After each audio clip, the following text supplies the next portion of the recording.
আমরা আহলে হাদিস নই, আমরা হলাম আহলে সুন্নাত।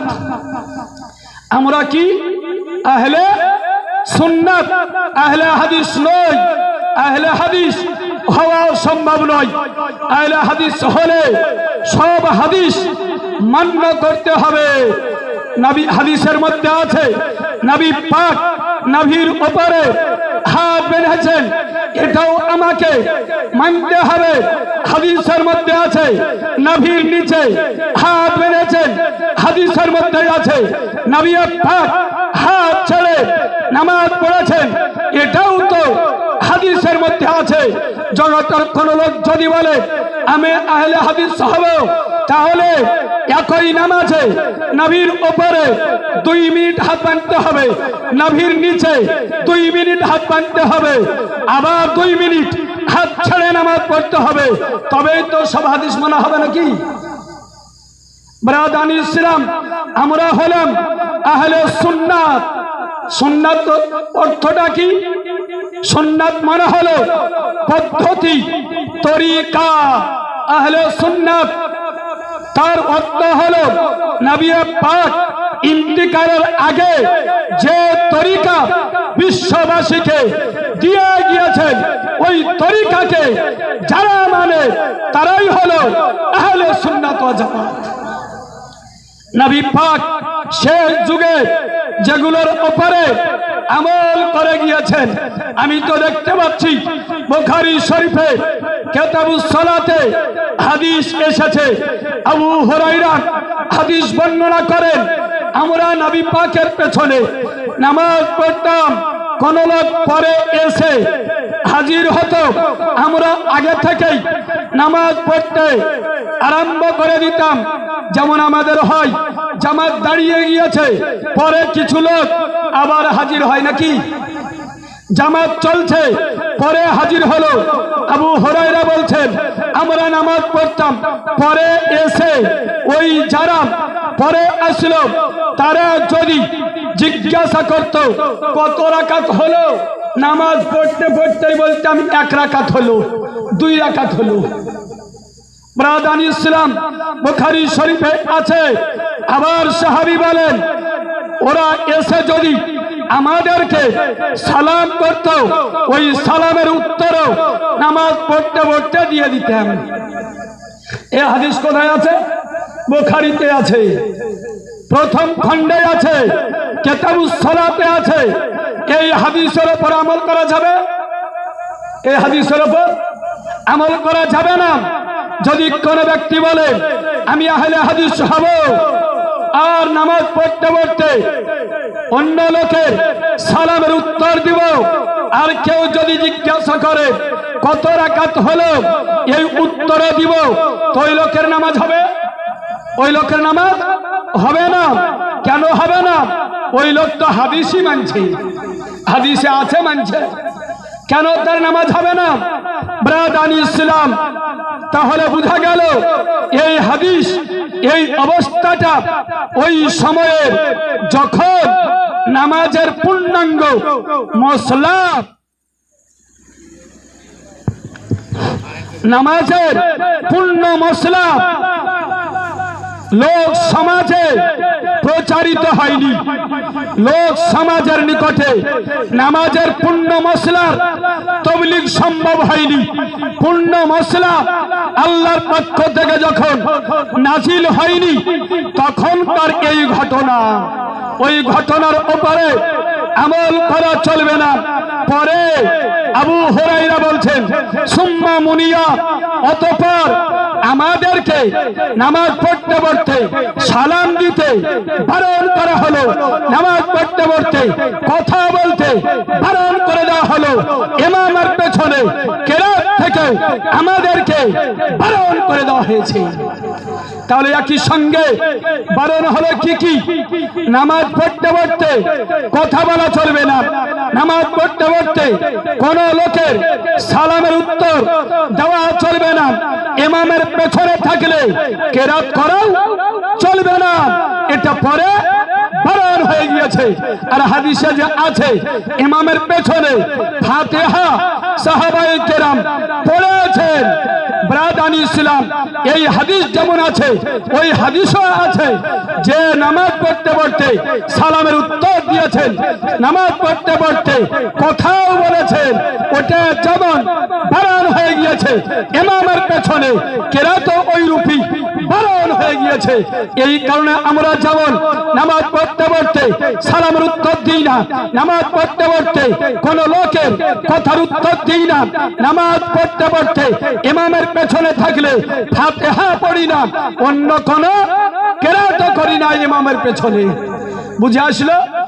ব্রাদানি ইসলাম, নবীর উপরে শরীয়তের বিধান নাজিল হয়েছে, একদিনে নাজিল হয়নি, এক বছরে নাজিল হয়নি, 23 বছরে ইসলামের হুকুম আহকাম পূর্ণ নাজিল হয়েছে।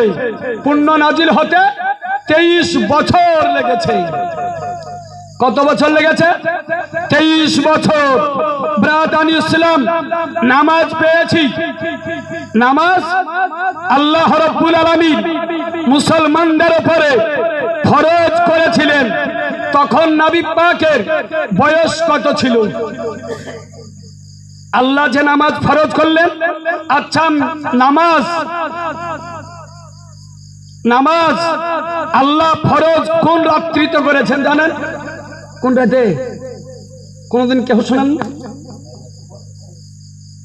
মেরাজের রাত্রিতে নামাজ ফরজ হয়েছে। তাহলে মেরাজের আগে নামাজ ফরজ ছিল না, মেরাজের আগে নামাজ ফরজ ছিল না। আর মেরাজ হয়েছে নবী মুস্তাফার 50 বছর বয়সে। কত? 50 বছর বয়সে নামাজ এসেছে। তাহলে নবী পাকের 50 বছর বয়সে আগে যদি কোন লোক নামাজ না পড়ে থাকে, ওই লোকটার দুহাই দিয়ে আপনি বলবেন ওই সাহাবী নামাজ পড়েনি, আমিও পড়বো না, তাই বললে চলবে? কিসের জন্য চলবে না? এই কারণে নবীর বয়স যখন 50, নবী আমার মেরাজে গেলেন, সেই রাত্রিতে নামাজ নিয়ে এসেছেন। তাহলে তার আগে নামাজ যারা পড়েনি তাদের উপরে কোনো আপত্তি থাকবে না। ব্রাদানি ইসলাম, আবার নবী পাক সাল্লাল্লাহু আলাইহি ওয়াসাল্লাম মেরাজ থেকে নামাজ নিয়ে আসলেন। কত রাকাত নিয়ে আসলেন? 11 রাকাত। ফজরে হলো 2 রাকাত, জোহরে ফরজ 2 রাকাত, আসরে ফরজ 2 রাকাত, মাগরিবে ফরজ 3 রাকাত, এশাতে ফরজ 2 রাকাত। আমরা কত রাকাত পড়ি? ফজরে 2, জোহরে 4 রাকাত ফরজ, আসরে 4, মাগরিবে 3, আর এশাতে ফরজ 4 রাকাত। আর মেরাজ থেকে আসলো কত? 2 করে, কেবল মাগরিবে 1 রাকাত বেশি। তাহলে মোট 11 রাকাত। নবী পাক মেরাজ থেকে 11 রাকাত নিয়ে দুনিয়াতে আসলেন। যতদিন নবী পাক মক্কাতে ছিলেন জোহর পড়েছেন 2 রাকাত ফরজ হিসাবে, আসরেও পড়েছেন 2 রাকাত, মাগরিবেও এশাতেও পড়েছেন 2 রাকাত। ব্রাদানি ইসলাম, নবী পাক যতদিন হিজরতের আগে মক্কায় ছিলেন এই 2 রাকাত করে নামাজ আদায় করলেন। প্রত্যেক ওয়াক্তে কেবল মাগরিবে 3 রাকাত আদায় করলেন।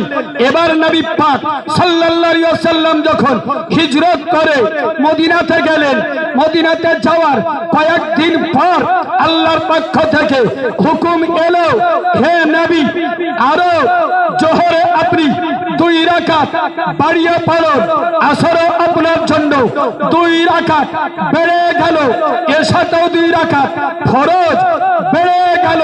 তাহলে আগে ছিল 11 রাকাত ফরজ, পরে বাড়লো 6 রাকাত ফরজ, মোট হয়ে গেল 17 রাকাত ফরজ। কত রাকাত হলো? 17 রাকাত। তাহলে হিজরতের আগে ফরজ নামাজ ছিল কত? 11 রাকাত। হিজরতের পরে হলো মোট 17 রাকাত। এবার হিজরতের আগে জোহর কেউ পড়েছেন 2 রাকাত, আসর পড়েছেন 2 রাকাত, এশাই পড়েছেন 2 রাকাত। এই হাদিস তো বুখারীতে থাকবে, মুসলিমে থাকবে, তিরমিজিতে থাকবে, হাদিসের কিতাবে থাকবে। ওই হাদিসগুলো যদি আপনাকে দেখিয়ে বলে দেখেন বুখারীতে আছে যে নবী পাকের সাহাবী জোহর 2 রাকাত, আসর 2, এশাতেও 2 ফরজ পড়েছেন, আপনাকেও পড়তে হবে, চলবে? চলবে না। ওই হাদিসগুলি আছে হাদিসের কিতাবে, ইতিহাস হিসাবে, আমল করার জন্য নয়, আমল করার জন্য নয়। যে ইসলামের ইতিহাস সম্পূর্ণ যেন লোক জানতে পারে, এর জন্য ওই অবস্থার কথাগুলো আপনার হাদিসের পাতাতে রয়েছে। যদি পাতাতে না থাকতো আমি আজকে কিভাবে বলতাম ইসলামের ইতিহাস? ব্রাদানি ইসলাম ওই রকম হাদিসে ইতিহাস হিসাবে কিছু হাদিস আছে, ওগুলোকে আপনাকে আমাকে পকেট থেকে বের করে দেখাচ্ছে, দেখেন বারবার হাত তোলার হাদিস বুখারীতে আছে। ব্রাদানি ইসলাম জানতে হবে কোন হাদিসগুলির উপরে আমল করতে হবে আর কোন হাদিসগুলিকে ইতিহাস হিসাবে আমাদেরকে জেনে নিতে হবে। ব্রাদার, আজকে রাত্রি হলো কদরের রাত্রি। কদরের রাত্রিগুলির মধ্যে হতে একটা রাত্রি হলো আজকের এই রাত্রি। নবী পাক সাহেবে লাউলাদ সাল্লাল্লাহু আলাইহি ওয়াসাল্লাম এই কদরের রাত্রি পাওয়ার জন্য নবী পাক কত মেহনত করেছেন, কত মেহনত করেছেন। নবী পাক সাল্লাল্লাহু আলাইহি ওয়াসাল্লাম রমজান শরীফের প্রথম 10 দিনের নবী আমার ইতিকাফ করলেন। রমজান শরীফের প্রথম 10 দিনের ইতিকাফ করলেন। ব্রাদানি ইসলাম প্রথম বছর ইতিকাফ করলেন প্রথম 10 দিনের। তারপরে নবী পাক সাল্লাল্লাহু আলাইহি ওয়াসাল্লাম বললেন রমজান শরীফের প্রথম 10 দিনে ওই রাত্রি নাই, ওই রাত্রি নাই। তারপরের বছর নবী পাক সাল্লাল্লাহু আলাইহি ওয়াসাল্লাম দ্বিতীয় দশকের ইতিকাফ করলেন, অর্থাৎ 11 থেকে একেবারে 20 পর্যন্ত এই 10 দিনের নবী পাক ইতিকাফ করলেন, মসজিদে অবস্থান করলেন। কোন রাত্রি খোঁজার জন্য? কদরের রাত্রিকে খোঁজার জন্য। যে রাত্রিতে কোরআনে পাক অবতীর্ণ হয়েছে ওই রাত্রি ফজিলত পাওয়ার জন্য দ্বিতীয় দশকের ইতিকাফ করলেন। করার পরে নবী পাক বললেন এই দ্বিতীয় দশকে কদরের রাত্রি নাই, এই 10 দিনেও কদরের রাত্রি নাই, কদরের রাত্রি আমি পাইনি। তারপরে সরওয়ারে কায়নাত ফখরে মওজুদাত নবী মুহাম্মদুর রাসূলুল্লাহ সাল্লাল্লাহু আলাইহি ওয়াসাল্লাম এবার শেষ দশকের তিনি ইতিকাফ করলেন, শেষ দশকে ইতিকাফ করলেন। তারপরে নবী পাক বললেন ইন্না আনজালনাহু ফি লাইলাতুল কদর, যে কদর রাত্রিতে আল্লাহ কোরআনে পাক অবতীর্ণ করেছেন, যে রাত্রি 1000 মাস অপেক্ষা উত্তম, ওই রাত্রি রয়েছে শেষ দশকের রাত্রিগুলির মধ্যেই। তাহলে কটা রাত্রি হবে শেষ 10-এ? কটা রাত্রি? 5টা হবে। শেষ 10-এ কটা রাত্রি? মোট 10টা রাত্রি হবে। ব্রাদানি ইসলাম শেষ দশকে আজকে আপনাদের জন্য আমাদের জন্য এটা কোন রাত্রি? আজকের রাত্রি হলো 25-এর রাত্রি। আর আরবে যারা আছে তাদের জন্য আরবে কোন রাত্রি? তাদের জন্য ওটা 26-এর রাত্রি। ব্রাদানি ইসলাম এই যে তারতম্য আছে সূর্য ডুবার কারণে এই তারতম্য রয়েছে। কদর রাত্রিতে আল্লাহ রাব্বুল আলামিন কোরআনে কারীমকে অবতীর্ণ করেছেন এই 10 রাত্রি। এই 10 রাত্রির মধ্যেই কদর রাত্রি নিহিত রয়েছে। আর এই কদর রাত্রি যেন মহল্লার কোন একজন ব্যক্তি, কমপক্ষে একজন ব্যক্তি যেন ওই রাত্রিকে পেয়ে যায়, এই কারণে নবী পাক এই ইতিকাফের নির্দেশ দিয়েছেন। ইতিকাফের নির্দেশ দিয়েছেন। একটা মহল্লায় যেন সবাই বাদনা পড়ে যায়, কমপক্ষে একজন লোক যেন ওই রাত্রি ফজিলতটা পেয়ে যায়, আর তার ওসিলায় যেন বালা মুসিবত দূর হয়ে যায়, তার ওসিলায় যেন গ্রামের মহল্লা সকলের ঘাট থেকে যেন ওই দায়িত্বটা নিচে নেমে যায়। এর জন্য কমপক্ষে একজন ব্যক্তিকে ইতিকাফে থাকতে হয়। কতদিন থাকতে হবে? ব্রাদানি ইসলাম শেষ দশকে ইতিকাফে থাকতে হবে। একেবারে 20 রোজার ইফতার মসজিদে গিয়ে করতে হবে। মসজিদের বাইরে যদি ইফতার করে তারপরে যদি ঢুকে, ওই ইতিকাফ আদায় হবে না। ওই ইতিকাফ আদায় হবে না। যেটা সকলের উপরে ছিল ওই ইতিকাফ আদায় হবে না। সে যদি ঢুকে কেবল তারই কাজ হবে, আর ওই সবার উপরে যে দায়িত্ব ছিল ওই দায়িত্ব ওই লোকটার আদায় হবে না। কেবল নফল তার ইতিকাফ হবে, সুন্নাতে মুআক্কাদা কিফায়া হবে না। তাহলে ইতিকাফের জন্য ঢুকতে হবে কখন? 20 রোজার ইফতার করতে হবে মসজিদের ভিতরে গিয়ে। যদি মসজিদের দরজার বাইরে ইফতার করে তারপরে যদি ঢুকে, ওই ইতিকাফ আদায় হবে না। বুঝতে পারলেন? ব্রাদানি ইসলাম, এক কথায় সূর্য ডোবার আগেই মসজিদে প্রবেশ করতে হবে, আর ঈদের চাঁদ প্রমাণ হয়েছে তারপরে সে বেরিয়ে আসবে।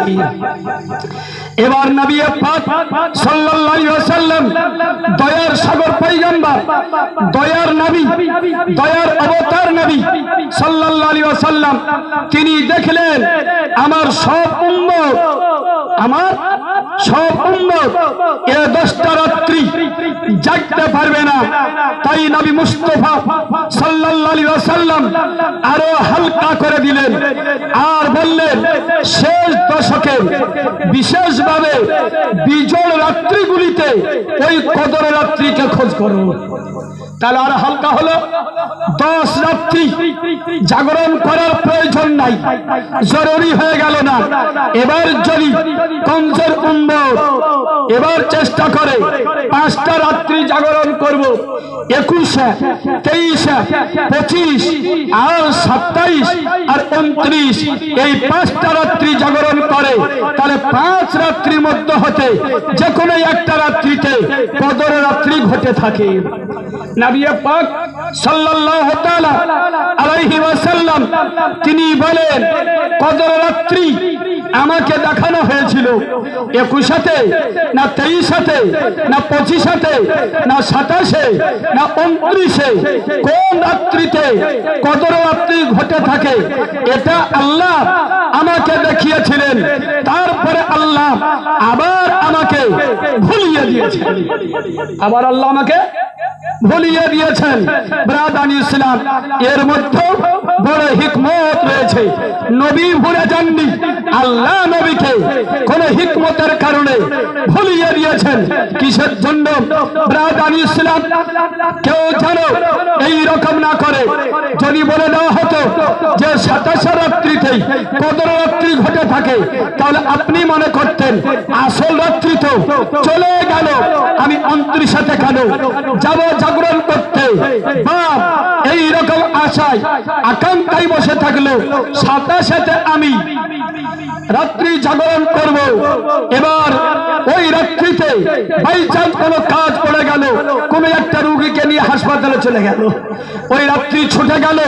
তাই আল্লাহ রাব্বুল আলামিন দয়া করে নবীকে ওই রাত্রিটা ভুলিয়ে দিয়েছিলেন, যার উম্মত ওই রাত্রিকে পাওয়ার জন্য এক রাত্রি নয়, 21, 23, 25, 27, 29 এই 5টা রাত্রি জাগরণ করে আর ওই ফজিলত পেয়ে যায়।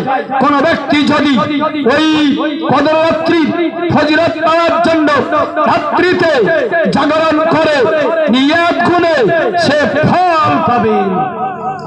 ওই রাত্রি কত উত্তম রাত্রি। নবী পাক সাল্লাল্লাহু তাআলা আলাইহি ওয়াসাল্লামকে আল্লাহ বলেছেন লাইলাতুল কদরি খায়রুম মিন আলফি শাহর, কদরের রাত্রি হাজার মাস অপেক্ষা উত্তম। হাজার মাস অপেক্ষা উত্তম। যে হাজার মাসে এই কদর রাত্রি থাকবে না, এই রকম হাজার মাস আপনি মনে করুন। আর ওই রাত্রি, ওই হাজার মাস অপেক্ষা উত্তম হলো এই কদর রাত্রি। ব্রাদান ইসলাম, এই কদর রাত্রি আরো কত ফজিলত রয়েছে। নবী পাক সাল্লাল্লাহু তাআলা আলাইহি ওয়াসাল্লাম তিনি ইরশাদ করেছেন, যখন রমজান শরীফের চাঁদ উদিত হয়, রমজান শরীফে চাঁদ উদিত হলো, এই উদিত হওয়া থেকে নিয়ে এই রমজান শরীফের প্রত্যেক রাত্রিতে আল্লাহ রাব্বুল আলামিন ৭০,০০০ ব্যক্তিকে আল্লাহ রাব্বুল আলামিন ক্ষমা করে দেন। ৭০,০০০ এই রকম ব্যক্তি যাদের জন্য জাহান্নাম অবধারিত হয়ে গিয়েছিল, জাহান্নাম অনিবার্য হয়ে গিয়েছিল, এই রকম বান্দা ৭০,০০০ বান্দাকে আল্লাহ রমজান শরীফে প্রত্যেক রাত্রিতে ক্ষমা করে দেন। প্রতি রাত্রিতে ব্রাদান ইসলাম ক্ষমা করতে থাকেন। প্রথম রাত্রিতে ৭০,০০০, দ্বিতীয় রাত্রিতে ৭০,০০০, তৃতীয় রাত্রিতে ৭০,০০০, প্রত্যেক রাত্রিতে আল্লাহ দয়া করে গুনাহগার ৭০,০০০ বান্দাকে ক্ষমা করেন। এবার অটোমেটিক যেহেতু কদর রাত্রি হাজার মাস অপেক্ষা উত্তম, তাহলে রমজান শরীফের অন্যান্য রাত্রি অপেক্ষা এ রাত্রিও উত্তম হবে।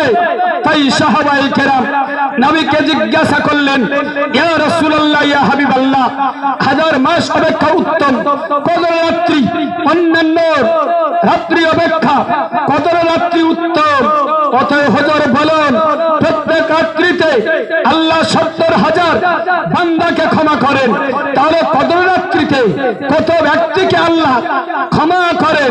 সরওয়ারে কায়নাত ফখরে মওজুদাত নবী মুহাম্মদুর রাসূলুল্লাহ সাল্লাল্লাহু তাআলা আলাইহি ওয়াসাল্লাম বলেন, হে আমার সাহাবায়ে কেরাম, রমজান শরীফের প্রথম তারিখ থেকে নিয়ে ওই কদর রাত্রি আগা রাত্রি পর্যন্ত যত লোককে আল্লাহ রাব্বুল আলামিন ক্ষমা করে দিয়ে থাকেন, কদর রাত্রিতে সেই সমপরিমাণ ব্যক্তিকে আল্লাহ ক্ষমা করে দেন।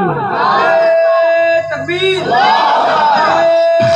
রিসালাত, ইসলাকে আলা হযরত ইসলাম, ইসলাম, তাকবীর, রিসালাত। ব্রাদান ইসলাম, এই কদর রাত্রি এত সম্মান কেন হলো? কি কারণ?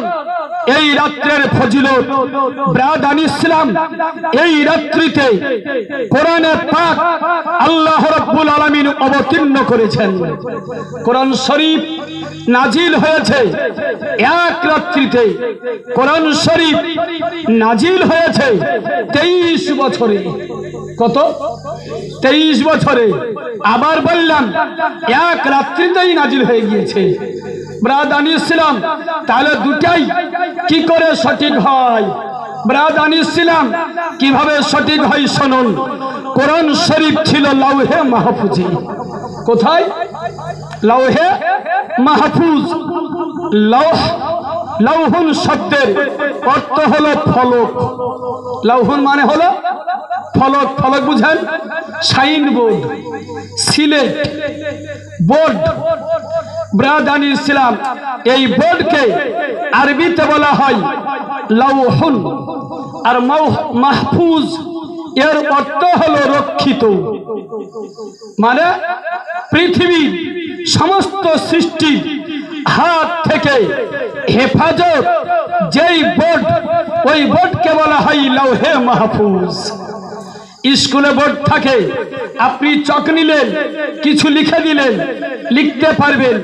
আমি চক নিয়ে কিছু দাগ টেনে দিলাম, এটা দেওয়া সম্ভব? কিন্তু এই সিলেট, এই বোর্ড, ওই বোর্ড, যেই বোর্ডে আপনার হাত পৌঁছাবে না, আমার হাত পৌঁছাতে পারে না। আপনি আমি তো মানুষ, জিবরিল আমিন আলাইহিস সালামের পর্যন্ত হাত ওই পর্যন্ত পৌঁছাবে না, জিনের হাত ওই পর্যন্ত যায় না, ফেরেশতার হাত ওই পর্যন্ত যাবে না, মানুষের হাত ওই পর্যন্ত যাবে না, কোন নবীর হাত ওই পর্যন্ত যায় না। ওই রকম বোর্ডকে বলা হয় লৌহে মাহফুজ।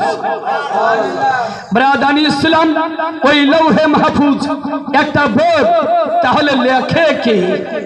কারো হাত যদি না যায় তাহলে ওই বোর্ডে লিখে কে? ওই বোর্ডে লিখেছে কে?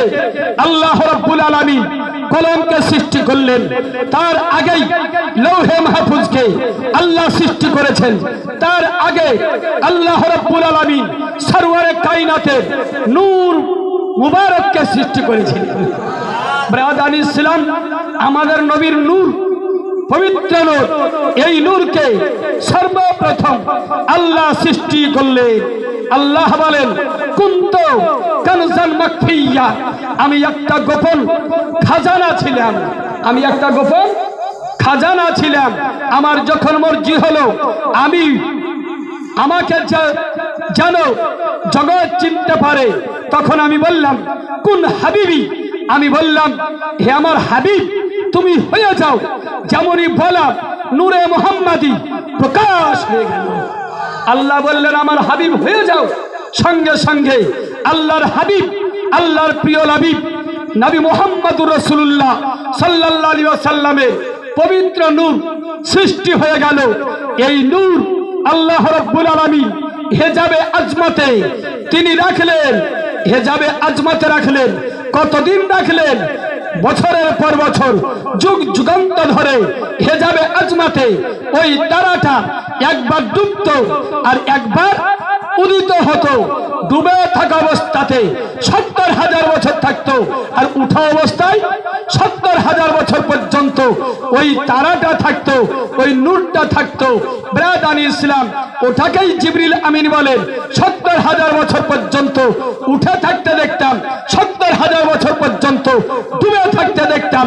নবীকে জিজ্ঞাসা করা হলো, হুজুর ওই যে উঠে থাকতে দেখতাম, আপনাকে দেখতে পেতাম ৭০,০০০ বছর পর্যন্ত, আবার দেখতে পেতাম না, চোখের আড়ালে চলে যেতেন, ৭০,০০০ বছর পর্যন্ত ওই রকম অবস্থায় থাকতেন। হুজুর আপনি বলুন এই কারণটা কি? নবী পাক বলেন, আমি হেজাবে আজমতে দাঁড়িয়ে আল্লাহর জন্য আমি নামাজ পড়তাম, আমি নামাজ পড়তাম। নামাজে দাঁড়িয়ে যেতে হয়। যখন দাঁড়িয়েছিলাম আমি, দাঁড়ানো অবস্থায় ৭০,০০০ বছর কেটে গিয়েছিল। দাঁড়ানো অবস্থায় ৭০,০০০ বছর কেটে গেল।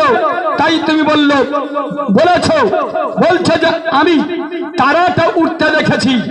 আবার ৭০,০০০ বছর পরে মাথা নত করতাম রুকুর জন্য, তখন তুমি আমাকে আর দেখতে পেতে না। তুমি বলতে যে আজকে ওই তারাটা ডুবে গেল, রুকুতে আমার কেটেছে ৭০,০০০ বছর। রুকু থেকে আমি সামি আল্লাহু লিমান হামিদা বলে মাথা উত্তোলন করেছি। দাঁড়ানো অবস্থাতে ৭০,০০০ বছর কেটে গিয়েছে। আবার আমি সেজদায় গিয়েছি, ৭০,০০০ বছর কেটে গিয়েছি। আবার মাথা তুলেছি, ৭০,০০০ বছর কেটে গিয়েছে। আবার সেজদায় গিয়েছি, ৭০,০০০ বছর কেটে গিয়েছে। আবার উঠেছি, ৭০,০০০ বছর দাঁড়িয়ে কাটিয়েছি। এই রকম উঠা আর নত হওয়া, উঠাটাকে তুমি বলেছো তারা উঠেছে, আর নত হওয়াকে তুমি বলেছো তারা ডুবে গিয়েছে। আমি এমনি তারা উঠা তারা ডুবা নয়। আমি যখন মাথা তুলেছি তুমি দেখতে পেয়েছো, মাথা নত করেছি দেখতে পাওনি। আমি এই রকম অবস্থাতে নামাজ আদায় করেছি। এই রকম অবস্থায় তুমি ৭২,০০০ বার আমার মাথা তুলতে দেখেছো। ব্রাদানি ইসলাম, এই নবী পাকের নূর আল্লাহ রাব্বুল আলামিন সর্বপ্রথম সৃষ্টি করেছেন। আর এই নূরের হাদিসকে অনেক লোক আপনার জয়ীব বলে, জয়ীব বললেও তো হালকা থাকতো। অনেক লোক তো বলে মন গড়া। জয়ীব কাকে বলে জানেন? আপনার বাপ ৮০ বছরের বুড়ে 80 বছরের বৃদ্ধ, সে আরবিতে হলো জয়ীফ। সে আরবিতে হলো জয়ীফ। জয়ীফ মানে হলো কমজোর। জয়ীফ মানে কমজোর। কমজোর হলেই মানুষ থেকে বাদ পড়ে যায় না? মানুষ থাকে, মানুষ থাকে। আর সব্বল এটা মানুষ। আর যে জয়ীফ, দুর্বল, জীর্ণ শীর্ণ হয়ে গিয়েছে, সে লোকটা মানুষ থেকে বাদ পড়ে না, সেও মানুষ আর এটাও মানুষ। ব্রাদানি ইসলাম, তবে পার্থক্য আছে যে ওই মানুষকে দিয়ে লাঙল বাহানোর কাজ আর হবে না, এ সব্বলকে দিয়ে হবে। ব্রাদানি ইসলাম তাই বলে ওটা নয় যে যেটা জয়ীফ ওটাই একেবারে হাদিসই নয়, এমন নয়। জয়ীফ হাদিসে হলো হাদিস, আর সহিহ হাদিসে হলো হাদিস। হাসান হাদিস হলো হাদিস। হাসান লেগাই রহি ওটাও হাদিস, হাসান লে জাতেহি ওটাও হাদিস, সহি লেগাই রহি ওটাও হাদিস, সহি লে জাতেহি ওটাও হাদিস। মুদাল হলো এটাও হাদিস, মুরসাল হলো ওটাও হাদিস, মুআনান হলো ওটাও হাদিস। ব্রাদানি ইসলাম এই রকম হাজার প্রকার হাদিস রয়েছে। আর বলছে খালি সহি আর জয়ীফ, এই দুই হাদিস ছাড়া আর কোনো হাদিস নাই। ব্রাদানি ইসলাম এই নূরের হাদিস আপনার হাসান হাদিস। হাদিসটা হলো হাসান। হাসান মানে হলো সুন্দর হাদিস। ব্রাদানি ইসলাম ওলামায়ে কেরাম এর তাহকিক করেছেন, গবেষণা করেছেন, আর বলেছেন এটা হলো হাসান হাদিস, ওর উপর বিশ্বাস রাখা জায়েজ রয়েছে। আমি যেটা বলছিলাম, আল্লাহ নূরে মুহাম্মাদীকে সৃষ্টি করলেন, তারপরে কলমকে সৃষ্টি করলেন, ওই বোর্ডটাকে আল্লাহ সৃষ্টি করলেন, করার পরে এবার আল্লাহ রাব্বুল আলামিন কলমকে বললেন কোন কলম ওঠা। ওই কলম কোন কলম? লোহার কলম। ওই কলমটা কি? কঞ্চির কলম। ওই কলম কি? তামার কলম। ব্রাদানি ইসলাম ওই কলম হলো পান্নার কলম। পান্না বুঝেন? লোহা, তামা, পিতল, সোনা, চাঁদি। ব্রাদানি ইসলাম এই রকম একটা আছে হীরা জহরত পান্না, নাম শুনেন নাকি? পান্না আছে। ব্রাদানি ইসলাম ওই পান্নার তৈরি ওই কলম। ব্রাদানি ইসলাম ওই কলম হলো ওই কলম যে কলমের কসম আল্লাহ রাব্বুল আলামিন কোরআনে কারিমে করেছেন, নুন ওয়াল কালাম, কলমের কসম। ব্রাদানি ইসলাম ওই কলমকে আল্লাহ রাব্বুল আলামিন বলছেন উক্তুব ইয়া আইয়ুহাল কালাম, হে কলম বোর্ডে তুমি লিখতে আরম্ভ করো, বোর্ডে তুমি লিখো। এই কলম নিজের শক্তিতে, এই কলমকে আল্লাহ শক্তি দিয়েছিলেন, ওই শক্তিতে কলম চলতে আরম্ভ করবে। তার আগে কলম বলছে মা আক্তুব ইয়া আল্লাহ, হে আল্লাহ আমি লিখবো কি? লিখতে বললে আল্লাহ তুমি বলো আমি কি লিখবো এই বোর্ডে। তখন আল্লাহ বললেন উক্তুব মা কান ওমা ইয়াকুন ইলাল আবাদ, হে কলম সৃষ্টির শুরু থেকে কিয়ামত পর্যন্ত যা হয়েছে যা হবে সব তুমি লিখো, সব তুমি লিখো। ব্রাদারি ইসলাম তাহলে কলম সৃষ্টির শুরু থেকে শেষ পর্যন্ত সব আল্লাহ কলমকে লিখতে বললেন। আর এই কলম সৃষ্টির শুরু থেকে শেষ পর্যন্ত সব লিখেছিল কোথায়? ওই লৌহে মাহফুজে। কোথায় লিখেছিল? লৌহে মাহফুজে। তাহলে এই কলম যা লিখবে সৃষ্টির শুরু থেকে শেষ পর্যন্ত কলম লিখবে, তাহলে কলম আগে সৃষ্টির শুরুর জ্ঞান কলমের রয়েছে, সৃষ্টির শেষের জ্ঞান কলমের রয়েছে। যদি না থাকে, এখনকার কলম নয় যে আমি লিখছি আমার জ্ঞানের উপর নির্ভর করছে এই কলম, কিন্তু ওই কলমের লেখক তো অন্য কেউ নয়, কলম লিখছে আল্লাহর দেওয়া শক্তিতে। আর আল্লাহ বললেন সৃষ্টির শুরু থেকে শেষ পর্যন্ত লেখো। তাহলে এই কলম সৃষ্টির শুরুও জানে, সৃষ্টির শেষও জানে। এই কলম নিজের ইচ্ছাতে চলতে আরম্ভ করলো ব্রাদান ইসলাম। আর আল্লাহ বলেন ওয়া আল্লামাল কালাম, হে নবী ওই কলমের জ্ঞান আপনাকে দেওয়া হয়েছে, ওই কলমের জ্ঞান আপনাকে দেওয়া হয়েছে। তাহলে নবীকে কলমের জ্ঞান দেওয়া হয়েছে। আর কলমের জ্ঞান কত? সৃষ্টির শুরু থেকে শেষ পর্যন্ত। আর ওই কলমের জ্ঞান নবীকে দেওয়া হয়েছে। তাহলে বোঝা গেল সৃষ্টির শুরু থেকে শেষ পর্যন্ত নবী পাককে আল্লাহ দান করেছেন। ব্রাদান ইসলাম, এই কলম এবার লিখতে আরম্ভ করবে। তার আগে এবার আল্লাহকে কলম জিজ্ঞাসা করলো, আল্লাহ তুমি বলো আমি সর্বপ্রথম কোথা থেকে শুরু করব, সর্বপ্রথম আমি কি লিখব? তখন আল্লাহ রাব্বুল আলামিন কলমকে বললেন, হে উক্তুব ইয়া আইয়ুহাল কালাম বিসমিল্লাহির রহমানির রহিম, সর্বপ্রথম তুমি বিসমিল্লাহির রহমানির রহিম লিখো। ব্রাদান ইসলাম, এই কলম এবার বিসমিল্লাহ শরীফ লিখতে আরম্ভ করলো। যেমন কলম লিখতে আরম্ভ করেছে, এই কলমের নিব যেটা ছিল থরথর করে কাঁপতে আরম্ভ করলো। কলম কে আল্লাহ জিজ্ঞাসা করলেন, হে কলম তুমি বলো বিসমিল্লাহ শরীফ লিখতে আরম্ভ করবে। এই বে লেখার সময় তুমি কাঁপতে আরম্ভ করলে, কম্পন করতে আরম্ভ করলে, থরথর করে কাঁপছো কেন? কলম বলল, ইয়া ইলাহাল আলামিন, এমন একটা পবিত্র বাণী আজকে লিখতে আরম্ভ করেছি। হে আল্লাহ, এ কলম আমি যে লিখব, হে আল্লাহ লিখার আগেই আল্লাহ তুমি দয়া করে অঙ্গীকার করো, তুমি দয়া করে ও আদা করো, রহম করম করে আল্লাহ তুমি আমাকে কথা দাও, দয়া করে কথা দাও। কি কথা? কলম বলল, আল্লাহ এই বিসমিল্লাহ শরীফ যে লোক পড়বে, হে আল্লাহ তাকে তুমি ক্ষমা করে দিবে, এ ওয়াদা তুমি করো। যেমনই বল তারপরে আমি লিখবো।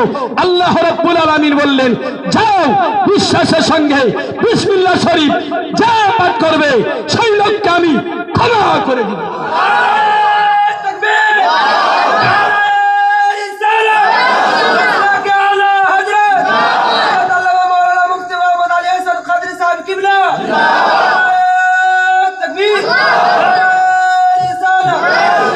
ব্রাদান ইসলাম এবার কলম লিখতে আরম্ভ করলো। কলম লিখলো বিসমিল্লাহ শরীফ। তারপরে কলম জিজ্ঞাসা করলো, আল্লাহ আমি কি লিখব? তখন কলমকে আল্লাহ বললেন, লিখো লা ইলাহা ইল্লা আনা ফাআবুদুনি, আমি ব্যতীত কোনো মাবুদ নাই, অতএব জগৎবাসী আমারই ইবাদত করব। এই কথাটা লিখে দাও। এবার কলম লিখলো লা ইলাহা ইল্লা আনা ফাআবুদুনি, আমি ব্যতীত কোনো মাবুদ নাই, সুতরাং তোমরা আমারই ইবাদত করো। এই কথা তো লিখলো কলম, কিন্তু বাণীটা কার? আল্লাহ রাব্বুল আলামিন। তাহলে আল্লাহ বলছেন, আমি ব্যতীত কোনো উপাস্য নাই, অতএব তোমরা আমারই ইবাদত করো, আমারই উপাসনা করো। বিশ্ব জাহানে ইবাদত করতে হবে কেবল আল্লাহর। আল্লাহ ব্যতীত কারো নিকটে সাজদা চলবে না। আল্লাহ ছাড়া অন্য কারো জন্য সাজদা করা শরীয়তে জায়েজ নয়। অতএব কোন পীরের মাজারে কোন পীরকে সাজদা করতে যাবেন না, কোন মাজারে সাজদা করতে যাবেন না, গুনাহ হবে। আর ইবাদতের সিজদা করলে তো ইসলাম থেকে নামটা কাটাই চলে যাবে, মুসলমান থেকে বাদ পড়বে। কেবল সিজদা করতে হবে আল্লাহকে, নামাজ পড়তে হবে আল্লাহর জন্য, কুরবানি করতে হবে আল্লাহর জন্য, রোজা রাখতে হবে আল্লাহর জন্য, দান করতে হবে আল্লাহকে রাজি করার জন্য।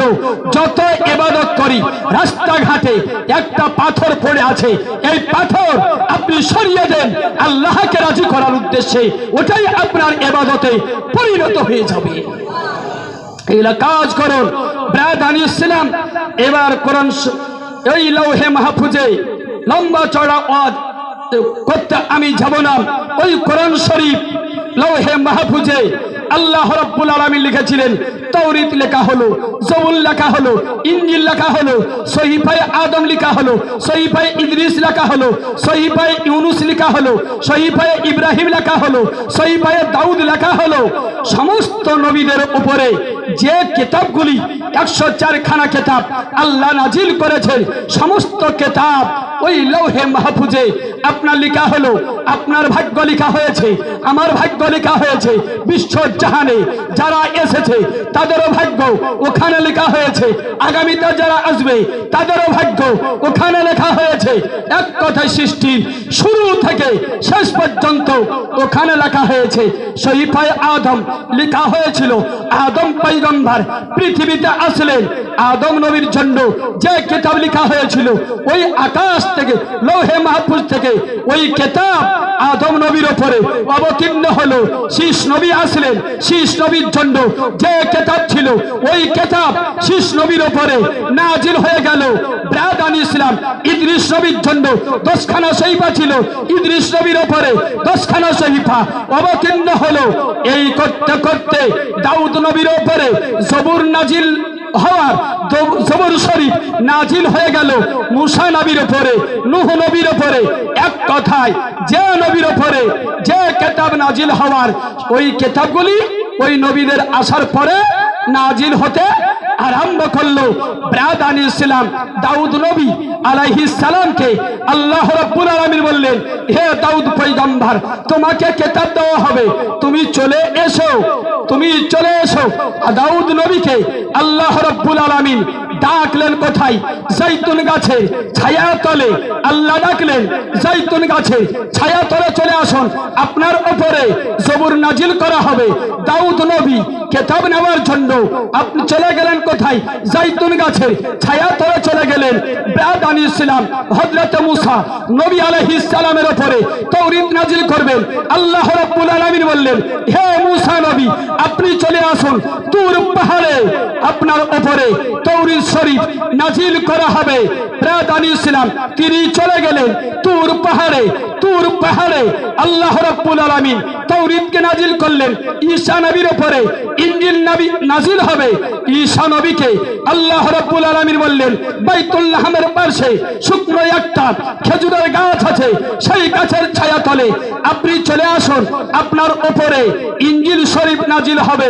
ব্রাদান ইসলাম কিতাব নেওয়ার জন্য মুসা নবীকে আল্লাহ ডাকলেন, কিতাব নেওয়ার জন্য দাউদ নবীকে আল্লাহ ডাকলেন, কিতাব নেওয়ার জন্য ঈসা নবীকে আল্লাহ রাব্বুল আলামিন এক জায়গাতে হাজির হতে বললেন। এই দিকে ব্যতিক্রম কেবল আমাদের নবী, আমাদের নবী, বিশ্ব নবী, মহানবী আকা মাওলা সাল্লাল্লাহু আলাইহি ওয়াসাল্লামকে আল্লাহ এটা বলেননি মুসা নবীর মতন, যে মুসা নবীকে বললেন তুর পাহাড়ে আসুন, কিতাব নিয়ে যান। ঈসা নবীর মতন বাইতুল লাহমে আসুন, কিতাব নিয়ে যান। জবুর নেওয়ার জন্য দাউদ নবীকে যেমন ডেকেছিলেন, আমাদের নবীকে ওই রকম ভাবে আল্লাহকে ডাকলেন না, বরং দয়ার পয়গম্বর মুস্তাফা সাল্লাল্লাহু আলাইহি ওয়াসাল্লাম বাড়ি থেকে খাদিজাতুল কুবরার নিকট থেকে কিছু ছাতু আর খেজুর আর পানি নিয়ে চলতে আরম্ভ করলেন। কোন জায়গাতে? গারে হেরাই অবস্থিত হলেন। গারে হেরাই গেলেন। যতদিন পর্যন্ত খাবার ছিল ততদিন পর্যন্ত আল্লাহর ধ্যানে মগ্ন ছিলেন। একদিন, 2 দিন, কয়েকদিন পর যখন খেজুর শেষ হয়ে গেল, পানি শেষ হয়ে গেল, ছাতু শেষ হয়ে গেল, নবী পাক আবার বাড়ি চলে আসলেন। খাদিজার নিকটে আবার খাবার তৈরি করে উপস্থিত হলেন। আবার চলে আসলেন, যখন শেষ হলো আবার খাবার তৈরি করে উপস্থিত হয়েছেন। 3 দিনে 3 বারের বেলায় নবী পাক সাল্লাল্লাহু তাআলা আলাইহি ওয়াসাল্লাম রমজান শরীফ 17 রমজান, তখনও নামাজ নাজিল হয়নি, তখনও রোজা হুকুম হয়নি, তখনও হজের হুকুম হয়নি, তখনও যাকাতের হুকুম হয়নি, এখনো কোরআন নাজিল হয়নি।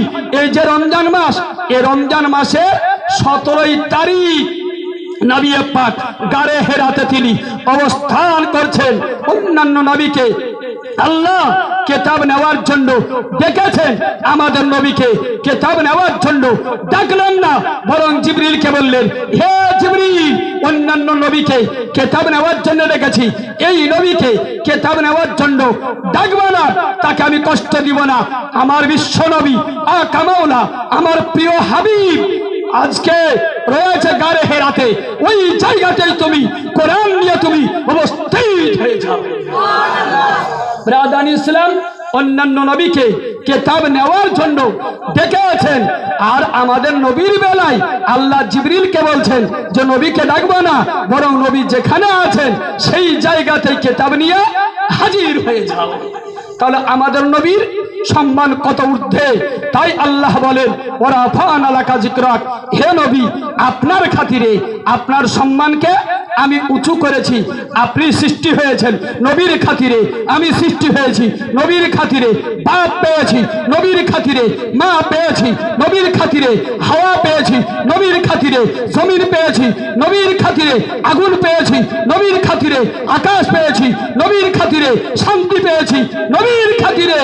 আপনার সম্মান উঁচু হয়েছে নবীর খাতিরে, জিবরাইলের সম্মান উঁচু হয়েছে নবীর খাতিরে, আদম নবীর সম্মান উঁচু হয়েছে নবীর খাতিরে। বিশ্ব জাহানের যত সম্মান আছে সম্মান মিলেছে নবীর খাতিরে, নবীর সম্মান হয়েছে নবীর খাতিরে, নবীর খাতিরে নবীর সম্মান উঁচু হয়েছে।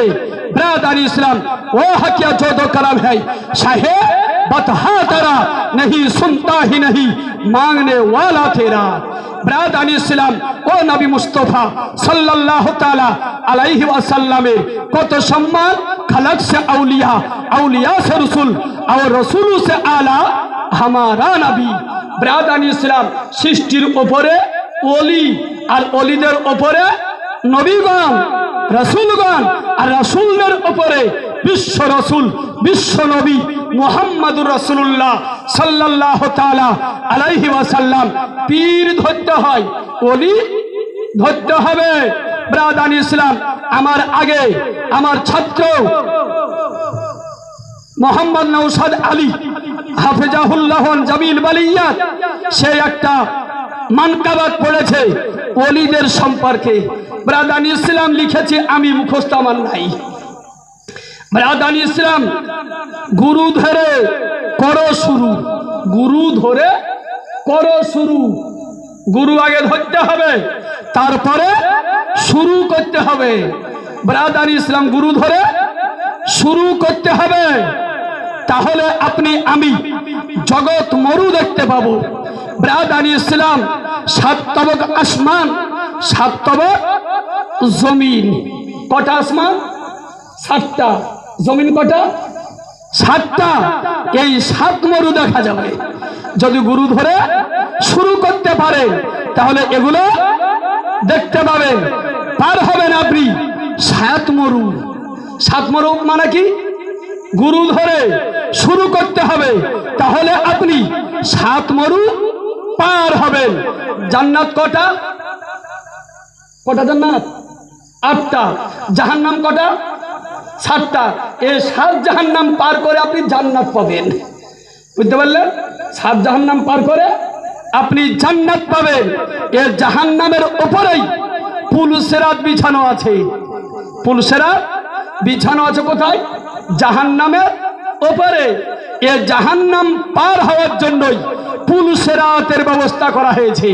তাই বলা হয়েছে, গুরু ধরে করো শুরু, পার হবে তুমি জীবন মরু। ব্রাদার ইসলাম 7টা এই জীবন আপনার সার্থক হবে যদি আপনি গুরু ধরে কাজ করতে পারেন। আর কেউ যদি গরু ধরে কাজ করে তাহলে এসব বাদ। গুরু ধরতে হবে, গয়া হর্ষৌ রয়ে হর্ষৌ, এই গুরু ধরতে হবে। গরু নয়, অনেক ব্যক্তি আপনার আছে এই রকম গরু, গুরুর রূপ ধারণ করে বসে আছে। আপনার কত রকমের জিনিস খাই, ঠিক নাই, পঞ্চরস খাই। ব্রাদার ইসলাম ওগুলো আমার জানা আছে। আজকের এই পবিত্র রাত্রিতে ওগুলোর নাম আমি করতে চাই না। পঞ্চরস মানে 5টা রস আছে, ওই 5 রস ওরা খায়। ওই নাম আমি করছি না, যেহেতু খুবই অল্প সময় আর কয়েক মিনিট আপনাদের সামনে আসবো। কেননা এই নুনচান লোচনপুর এই এলাকাগুলোতে একেবারে যে টানতে পারে তারই ওয়াজ শুনে, বুঝতে পারলেন? রবার দিয়ে টাইনে একবার ইসলামপুর নিয়ে চলে যাবে, এই ওয়াজগুলোই বেশি শুনে। এর জন্য খুবই ভয় লাগে দাওয়াত নিতে। ব্রাদানি ইসলাম, যাই হোক, আপনারা খুবই ধীরস্থির ভাবে আজকের ওয়াজ আপনারা শুনছেন। আমি আপনাদের সামনে আর কয়েক মিনিট আলোচনা করব সরওয়ারে কায়নাত ফখরে মওজুদাত সাল্লাল্লাহু আলাইহি ওয়াসাল্লামের উপর কোরআনে পাক অবতীর্ণ হচ্ছে। এই যে নবীর উপরে কোরআন অবতীর্ণ হলো, কোথা থেকে কোরআন নাজিল হলো? নবীর উপরে। এই যে নবীর কাছে আসলো, এই রকম ভাবে আসতে লেগেছিল 23 বছর। আর নবীর কাছে কোরআন এসেছে লৌহে মাহফুজ থেকে সরাসরি নয়, নবীর কাছে কোরআন এসেছে প্রথম আকাশ থেকে। কোরআন শরীফ প্রথম আকাশে ছিল, এই আকাশ থেকে নবীর কাছে ধীরে ধীরে 23 বছরে সম্পূর্ণ নাজিল হয়েছে। এবার প্রশ্ন হলো, কোরআনে কারীম তো লৌহে মাহফুজে লেখা ছিল, ওখান থেকে প্রথম আকাশে এলো কবে? তাই তো নাকি? লৌহে মাহফুজে ছিল, ওখান থেকে প্রথম আকাশে এলো কবে? ওই সম্পর্কেই আল্লাহ বলেন, ইন্না আনজালনাহু ফি লাইলাতুল কদর, কদর রাত্রিতে লৌহে মাহফুজ থেকে প্রথম আকাশে আল্লাহ অবতীর্ণ করেছেন। এক রাত্রিতেই কোরআন নাজিল হয়েছে। নাজিল হওয়ার দুটি স্তর। ধরেন আপনি বোম্বাই থেকে আসছেন, বোম্বাই থেকে আপনি আসলেন 2 দিন 2 রাত্রিতে শিয়ালদহাতে, আবার শিয়ালদহা থেকে 6 ঘন্টা বা 8 ঘন্টাতে আপনি নুনচাতে আসলেন। এই যে আসার দুটি স্তর, একটা বোম্বাই থেকে কলকাতা আসা, আর কলকাতা থেকে আপনার গ্রামে আসা। কোরআন ছিল লৌহে মাহফুজে, লৌহে মাহফুজ থেকে প্রথম আকাশে আল্লাহ নাজিল করেছেন। রাত্রি ছিল একটাই রাত্রি, 2 রাত্রি ছিল না, একটাই রাত্রি। ওটা হলো শবে কদর, ওটা হলো লাইলাতুল কদর, ওটা হলো কদর রাত্রি। আর এই আকাশ থেকে ধীরে ধীরে আস্তে আস্তে নবীর কাছে এসেছে 23 বছরে। নবী পাকের ইন্তেকাল হবে তার 4 মাস আগে কোরআনে কারীম কমপ্লিট নবীর উপরে নাজিল হয়ে গিয়েছে। নবী পাক সাল্লাল্লাহু তাআলা আলাইহি ওয়াসাল্লামের শেষ রমজান, নবী পাকের জীবনের শেষ রমজান, নবী পাক সাল্লাল্লাহু আলাইহি ওয়াসাল্লামের কাছে এক রমজান থেকে আরেক রমজান পর্যন্ত যতটা নাজিল হতো ততটা জিবরিল এসে রমজান শরীফে নবীকে শোনাতেন। মানে 23 বছরে নাজিল হয়েছে। এই যে নবীর উপরে নাজিল হলো, 40 বছর বয়স যখন নবীর, তখন নাজিল হতে আরম্ভ করলো। সেই সময় থেকে আগামী রমজান পর্যন্ত যতটা নাজিল হয়েছিল অতটা কোরআন শরীফ জিবরিল এসে নবীকে শোনাতেন রমজান শরীফে।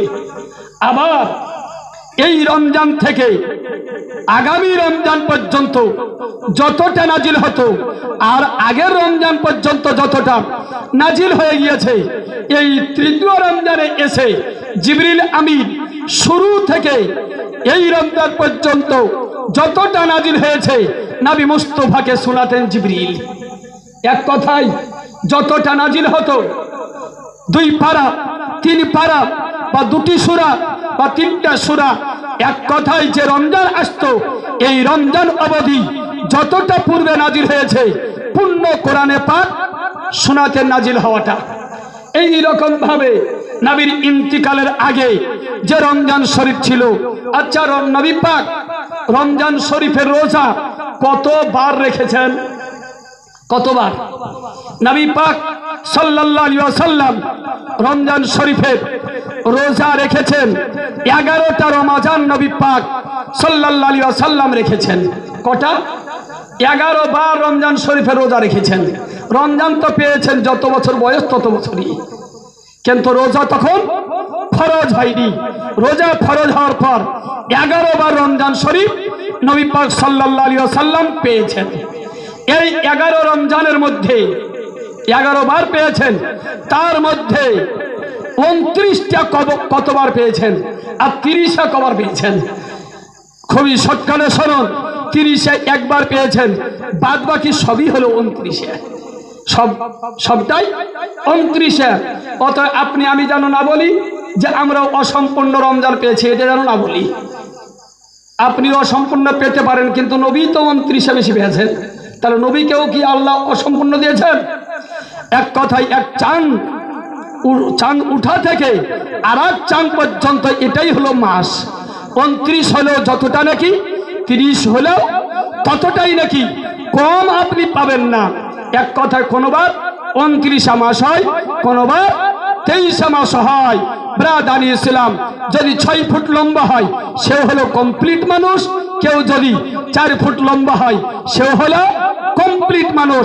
না ওটা অর্ধেক মানুষ আর এটা পূর্ণ মানুষ, এমন নয়। আল্লাহ মাস করেছেন কোনোটা 29, কোনোটা 30। অতএব 29 হলে এটা বলিয়েন না যে এবার মাস বুঝলো না, এটা বলেন না। আল্লাহ মাস পূর্ণ ওটা কি করেছেন। বাংলাতে হয় 32 মাস, ব্রাদানি ইসলাম 31 হয়, 30 হয়, আরবিতে 29 আর 30। 29 হলো সম্পূর্ণ মাস, 30 হলো সম্পূর্ণ মাস। হ্যাঁ, যদি আসলেই 30 মাস হয় আর আপনি সিজার করে চাঁদকে বের করে রোজা একটা ছেড়ে দেন তো ওটা আলাদা, ওটা অসম্পূর্ণ। আসলে ব্রাদানি ইসলাম চাঁদ হয়নি, লোক মুখে শুনলেন আর বলছেন চাঁদ হয়ে গেল। ব্রাদানি ইসলাম এইরকম কাজ করতে যাবেন না। চাঁদ উদিত হবে, প্রমাণ হবে, তারপরে গত মাস অতিবাহিত হয়েছে, নতুন মাস শুরু হয়েছে, এটা মনে করবেন। তো নবী পাকের ইন্তিকালের আগে যে রমজান মাস, এই রমজান মাসে জিবরিল আমিন আলাইহিস সালাম, মানে ইন্তিকালের আগে, মানে পূর্ণ কোরআনে পাক তখন নাজিল হয়ে গিয়েছে। নবী পাক সাল্লাল্লাহু আলাইহি ওয়াসাল্লামকে প্রত্যেকবার রমজানের যে নিয়ম, ওই নিয়ম অনুযায়ী জিবরিল আমিন শুরু থেকে শেষ পর্যন্ত কোরআনে পাক জিবরিলকে একবার শোনালেন। শোনানোর পরে জিবরিল বলছেন, ইয়া রাসূলুল্লাহ, শোনানো তো হয়ে গেল, তাহলে আমি চলে যাই। জিবরিল আমিন আলাইহিস সালামকে বিশ্বনবী মহানবী আকা মাওলা সাল্লাল্লাহু আলাইহি ওয়াসাল্লাম বলছেন, জিবরিল আমিন এই মাসে কেবল একবার শোনালে হবে না, আর একবার শুনিয়ে দাও, আরো একবার শুনিয়ে দাও। জিবরিল আমিন বলেন, ইয়া রাসূলুল্লাহ, কোনবার আপনি 2 বার শুনতে চাইলেন না, এই মাসেই, এই বছর কেন 2 বার শুনতে চাইছেন? বিশ্বনবী মহানবী আকা মাওলা সাল্লাল্লাহু আলাইহি ওয়াসাল্লাম তিনি বলছেন, শোনো জিবরিল, আর সামনে রমজান শরীফ আর পাবো না, আর তোমার মুখ থেকে কোরআনে কারীম শোনার সুযোগ আর হবে না। এর জন্য এই বছর এই মাসে 2 বার শুনতে চাই, আর একবার তুমি শুনিয়ে দাও। জিবরিল আমিন আবার শুরু থেকে কোরআনে কারীম 2য় বার শোনালেন। তাহলে বোঝা গেল, যেখানে নবী পাক আগেই বললেন সামনে রমজান আমি আর পাবো না, তার আগেই আমাকে বিদায় গ্রহণ করতে হবে। রমজান শরীফেই জিবরিল আমিনকে বলে দিলেন, ব্রাদানি ইসলাম, রমজান গেল, শাওয়াল, জিলকদ, জিলহজ, মুহররম, সফর, রবিউল আউয়াল, 6 মাস পর সরওয়ারে কায়নাত সাল্লাল্লাহু তাআলা আলাইহি ওয়াসাল্লাম এই দুনিয়া ত্যাগ করলেন, ইন্তিকাল করলেন। ইন্না লিল্লাহি ওয়া ইন্না ইলাইহি রাজিউন। বিশ্বনবী যেটা বলেছিলেন সেটাই ঘটে গেল। কেন ঘটবে না? সাদিক মাসদুক পয়গম্বর বিশ্বনবী সাল্লাল্লাহু আলাইহি ওয়াসাল্লাম, যার জবানের গ্যারান্টি আল্লাহ দিয়েছেন। ব্রাদার ইসলাম, আল্লাহ বলেন, ওমা ইয়ানতুকু আনিল হাওয়া ইন হুয়া ইল্লা ওয়াহয়ু ইউহা। নবী মন গড়া কিছু বলেন না, ওটাই বলেন যেটা আল্লাহর পক্ষ থেকে নবীর উপরে ওহী করা হয়। অতএব ব্রাদার ইসলাম, নবী পাকের সব কথা আপনার ঘটে যায়। ও সবা जिसको सब कुनकी कुंजी कहे उनकी नाफिज हुकूमत पे लाखों सालाम। नबी যেটা বলেন সেটাই একেবারে পাথরে খোদাই করার মতো আপনার ঘটে যায়। দুরূদে পাক পড়ুন, আল্লাহুম্মা সাইয়্যিদানা মাওলানা মুহাম্মদ সাইয়্যিদানা মাওলানা মুহাম্মদ আলা মুহাম্মাদিন সাল্লাল্লাহু মুহাম্মদ হরদম সবাসন কালো নামে মুহাম্মদ হরদম সবাসন কালো ফিয়ানা মুহাম্মদ সাল্লাল্লাহু আলাইহি ওয়াসাল্লাম। ব্রাদান ইসলাম, এ কদর রাত্রির বহু সম্মান আছে, ইজ্জত রয়েছে। আল্লাহ বড় সম্মানই করেছেন এই রাত্রিকে। এই রাত্রিতে ইবাদত করতে হবে, কেবল 25 বা 27 করবেন তা নয়।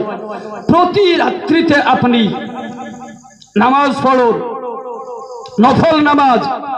যদি সারা রাত্রি পড়তে না পারেন তাহলে আপনি সেহরির জন্য তো উঠেন না, সাহারি খাওয়ার জন্য রাত্রিতে উঠেন, তখনই আপনি 10 মিনিট আগে উঠুন। ওঠার পরে আপনি ওযু করুন, করার পরে কমপক্ষে 2 রাকাত থেকে 12 রাকাত নামাজ আপনি আদায় করুন, নফল নামাজ প্রতি রাত্রিতে, কেবল বিজোড় নয়। আর যদি প্রত্যেক রাত্রিতে না পারেন তো কমপক্ষে এই বিজোড় রাত্রিগুলিতে নামাজ আদায় করার চেষ্টা করুন। বিজোড় রাত্রিগুলিতে নামাজ আদায় করার চেষ্টা করুন। কমপক্ষে 12 রাকাত নামাজ পড়ুন। খুব বেশি সময় লাগলে 15 মিনিট আপনার সময় লাগবে, নফল নামাজ আপনি আদায় করবেন। যদি বিজোড় রাত্রিগুলোতে নামাজ আদায় করেন তাহলে নিয়ত করবেন, নাওয়াইতু আন উসাল্লি লিল্লাহি তাআলা রাকাতাই সালাতিন নফলে লাইলাতুল কদরে মুতাওয়াজ্জিহান ইলা জিহাতিল কাবাতিশ শরীফাতে আল্লাহু আকবার। কদর রাত্রি 2 রাকাত নফল নামাজ আদায় করছি মুকামার কাবার দিকে, আল্লাহু আকবার। এটাই হলো বাংলায় তর্জমা। এই রকম ভাবে নামাজ পড়বেন। যদি বেতেরের নামাজ জামাতে পড়ে নিয়েছেন বা একা পড়ে নিয়েছেন, তাও আপনি নফল নামাজ রাত্রিতে পড়তে পাবেন, তাও নফল নামাজ রাত্রিতে পড়া যাবে। মসজিদে আপনি তারাবি পড়লেন, তারপরে বেতরও জামাতে পড়ে নিয়েছেন, তাও আপনি পড়তে পাবেন। ব্রাদান ইসলাম, ওই 2 রাকাত যে হালকি নফল বলছে না, কি বলে হালকি নফল, বেতেরের পরে পড়েন 2 রাকাত নফল, এটা অবশ্যই পড়ার চেষ্টা করবে। এর বহু ফজিলত আছে। ব্রাদান ইসলাম, এটা কখন থেকে চালু হয়? নবী পাক সাল্লাল্লাহু আলাইহি ওয়াসাল্লাম বেশ কয়েকদিন ফাতেমার বাড়িতে যাননি, কোনো কাজে কর্মে ছিলেন, ফাতেমার বাড়িতে যেতে পারেননি। তো একদিন মাগরিবের নামাজের পর ফাতেমা বলছেন, আজকে রাত্রিতে যদি নবী পাক আমার বাড়িতে চলে আসেন তাহলে আমি 100 রাকাত নফল নামাজ আদায় করব, 100 রাকাত নফল নামাজ আদায় করব। এ বলার পরই কিছুক্ষণ পরই বিশ্বনবী সাল্লাল্লাহু আলাইহি ওয়াসাল্লাম বাড়িতে উপস্থিত। মানত করেছেন নামাজের, মানত করলে পূরণ করতে হয়। উপস্থিত হয়ে গিয়েছেন নবী পাক সাল্লাল্লাহু আলাইহি ওয়াসাল্লাম, এশার নামাজ পড়েছেন মসজিদে, তারপরে বাড়িতে প্রবেশ করলেন। তো নবী পাক সাল্লাল্লাহু আলাইহি ওয়াসাল্লামকে বলছেন, আব্বা হুজুর আপনি খাবারটা খেয়ে নেন। নবী পাক বললেন, তুমি নামাজ পড়ে নাও। ফাতেমাতুজ জাহরা বলছেন, ইয়া রাসূলুল্লাহ, ইয়া হাবিবাল্লাহ, আজকে নামাজ পড়তে অনেক দেরি হবে। নবী পাক বলছেন, কিসের জন্য দেরি হবে? ফাতেমাতুজ জাহরা বলছেন, হুজুর বেশ কয়েকদিন আপনি আসেননি, এর জন্য মাগরিবের পর আমি মানত করেছি আপনি যদি চলে আসেন 100 রাকাত নফল নামাজ আদায় করব। অতএব ওই নামাজও পড়তে হবে, এসা তো পড়তেই হবে, অনেক দেরি হবে। তখন নবী পাক সাল্লাল্লাহু আলাইহি ওয়াসাল্লাম বলছেন, হে ফাতেমাতুজ জাহরা, যাও এশার নামাজের পর বেতরের পরে 2 রাকাত নফল নামাজ তুমি পড়ে নাও, 100 রাকাতের নেকি তুমি পেয়ে যাওয়া। 100 রাকাতের নেকি তোমার হয়ে যাবে। ব্রাদানি ইসলাম, এই নামাজ সেই দিন থেকে আপনার শুরু হয়েছে, সেই দিন থেকে শুরু হয়েছে। তো এই 2 রাকাত নফল নামাজ পড়লে 100 রাকাতের নেকি আপনি আমি পেতে পারি। এর জন্য অবশ্যই এই 2 রাকাত নামাজ আপনাকে আমাকে পড়ে নেওয়া দরকার। কেউ যদি না পড়ে কোনো গুনাহ হবে না, যতই ফজিলত থাকুক, যেহেতু নফল সেহেতু না পড়লে কোনো গুনাহ নাই। কিন্তু মুসলমান জানার পরেও যদি না পড়ে তাহলে জানতে হবে অনেক নেকি হাত ছাড়া করছি, অনেক নেকি আমরা হাত ছাড়া করি। 2 রাকাত পড়ে যদি 100 রাকাতের নেকি পাওয়া যায় তাহলে কেন ওই নামাজকে ছেড়ে দিব? ব্রাদান ইসলাম, এই কদর রাত্রিগুলিতে কমপক্ষে 12 রাকাত নফল নামাজ অবশ্যই আদায় করবেন। আর এই রমজান শরীফে ফিতরা আদায় করতে হবে। ফিতরা কার জন্য? ঈদুল ফিতরের দিন সকালবেলায় যে লোক এ আকাশের নিচে জমিনের বুকে জিন্দা থাকে তার পক্ষ থেকে আপনাকে ফিতরা দিতে হবে। বুঝতে পারলেন? তাহলে ঈদের দিনের সকালবেলার আগেই, সূর্য ওঠার আগেই একটা লোক মারা গেল, ও আর জিন্দা সকালবেলায় নাই, অতএব তার ফিতরা আর লাগবে না। বুঝতে পারলেন? একেবারে সূর্য ওঠার সময়, সুবহে সাদিকের সময় যে লোকটা থাকবে, দুনিয়াতে বেঁচে থাকবে, তারই ফিতরা লাগবে, তারই ফিতরা গুনতে হবে। ঈদের দিন না মরে না নাকি? রাত্রিতে মরতে পারে। ব্রাদানি ইসলাম, যেমন হযরতে ইমাম বুখারী রাহমাতুল্লাহ আলাইহি ঈদের রাত্রিতে ইন্তেকাল করেছিলেন। ইমাম বুখারী ঈদের রাত্রিতে ইন্তেকাল করেছিলেন। তো রাত্রিতে অবশ্যই মারা যাবে। আর যে সন্তান সকালের আগে রাত্রিতে জন্মগ্রহণ করলো তাহলে সকালবেলায় সেও জিন্দা আছে, ওর ফিতরা লাগবে। এক কথায় সকাল হওয়ার আগে যদি মারা যায় ওর ফিতরা লাগবে না, সকাল হওয়ার আগেই যদি জন্মগ্রহণ করে তারও ফিতরা দিতে হবে। ফিতরা কত দিতে হবে? 2 কেজি 47 গ্রাম গমের দাম দিতে হবে। 2 কেজি 45 বা 47 গ্রাম গমের দাম দিতে হবে। 2 কেজি 50 গ্রাম গমের দাম আপনি হিসাব করবেন। যে দাম দিলে ওই ফকিরটা কুইন্টালের কুইন্টাল গম বাজার থেকে কিনতে পারবে, ওই দামে আপনাকে দিতে হবে। কন্ট্রোলের রেট নয়। ব্রাদান ইসলাম, কন্ট্রোলের রেট দিতে যাবেন না। যে দাম দিলে কিনতে পাবে ওই দাম আপনাকে দিতে হবে। এক কথায় বাজার দর দিতে হবে। 2 কেজি ওই প্রায় 50 গ্রাম ফিতরা আপনাকে দিতে হবে গম। আর যদি মনে করেন খেজুর দিব, 4 কিলো 90 গ্রাম খেজুর দিতে হবে। জব যদি দেন 4 কিলো 90 গ্রাম, মুনাক্কা যদি দেন 4 কিলো 90 গ্রাম, এ ছাড়া অন্য কোনো জিনিস যদি দেন তাহলে 4 কিলো ওই 47 গ্রাম গমের দামে যতটা ওই জিনিস পাবেন ততটা ওই জিনিস দিতে হবে। ধরেন আপনি দিবেন চাউল আপনি দিবেন, তাহলে 2 কেজি 47 গ্রাম গমের দাম যদি 40 টাকা হয় তাহলে 40 টাকাতে কতটা চাল পাওয়া যায় ততটা চাল আপনাকে একটা মানুষের ফিতরা হিসাবে দিতে হবে। এক কথায় 2 কেজি 47 গ্রাম গমের দাম দিবে, বা ওই মূল্যতে যতটা অন্য জিনিস পাওয়া যাবে ততটা ওই জিনিস দিবেন। আপনাদের আমাদের পরিচিত মাদ্রাসা গোপীনাথপুর নওদাপাড়া কানজুল উলুম ইসলামিয়া মাদ্রাসা হয়তো আপনারা সকলেই চেনেন, না চিনলেও নাম শুনেছেন না শুনেননি? শুনেছেন? আগে না শুনতে পারতেন, আগে তো এলান ছিল আলাদা, যেখানে গেলি মানে ওখানে সব সময় কুটাকুটি চলে। আগে এটা খুব শুনেছি ব্রাদান ইসলাম। তো কয়েক বছর থেকে ওটা একটু শান্ত আছে নাকি, একটু বন্ধ আছে। আপনারা মনে করেন যে ওই মাদ্রাসার কারণেই বন্ধ আছে, যে কোনো দিক দিয়ে ইশারা ইঙ্গিতে বন্ধ আপনার হয়ে গিয়েছে। আল্লাহ যেন আর কোনো দিন ওই রকম আগুনকে না চাড়েন। আল্লাহ তো চাড়েন না, এই মানুষ শয়তানের প্ররোচনায় পড়ে এই কাজগুলো করে থাকে। আল্লাহ যেন শান্তি দান করেন, আর ওই মাদ্রাসা থেকে যেন আপনারা আমরা উপকৃত হতে পারি, উপকার লাভ করতে পারি। ব্রাদান ইসলাম, ওই মাদ্রাসার দিকে অবশ্যই আপনারা খেয়াল করবেন। মাদ্রাসায় গিয়ে দেখবেন কত বড় বিল্ডিং, কত বড় বিল্ডিং হয়েছে, কতদূর পর্যন্ত পড়াশোনা হয়। অতএব আপনাদের সকলের জন্য সকলকে আমি আবেদন করব যে মাদ্রাসার দিকে খেয়ালটা রাখবেন। ব্রাদান ইসলাম ওই মাদ্রাসায় কাজ চলছে। ব্রাদান ইসলাম 50,000 টাকা কেবল প্লাস্টারের যে মিস্ত্রি আছে ওই মিস্ত্রি খরচ লাগবে। 50,000 টাকা টেন্ডার করে 50,000 টাকা পড়েছে। ব্রাদান ইসলাম ওপরে যে প্লাস্টারের কাজ বাকি ছিল একবার শুরু থেকে শেষ পর্যন্ত ওপরতলা বিল্ডিং, ওই বিল্ডিংয়ের প্লাস্টারের কাজ চলছে। অতএব আপনাদের নিকটে আবেদন যে এই মাদ্রাসার দিকে খেয়াল করবেন। ফেতরা, জাকাত, ওসর, কুরবানির চামড়া যখন যে মৌসুম আসবে একটু খেয়াল করবে, গিয়ে দিয়ে দিবেন, বা এলাকাতে ছাত্র আছে তাদের হাতে দিয়ে দিবেন। ব্রাদান ইসলাম ওই মাদ্রাসা যেন বুখারী শরীফ পর্যন্ত ওখানে লেখাপড়া হয়, এই রকম যেন তৈরি করতে আপনারা পারেন, ওই গ্রামের লোক কমিটি পারে, এই চেষ্টা আপনাদের আমাদেরকে করতে হবে। এখন মেসকাত পর্যন্ত চলছে, মানে মৌলবীর পাগড়ি হয়েছে।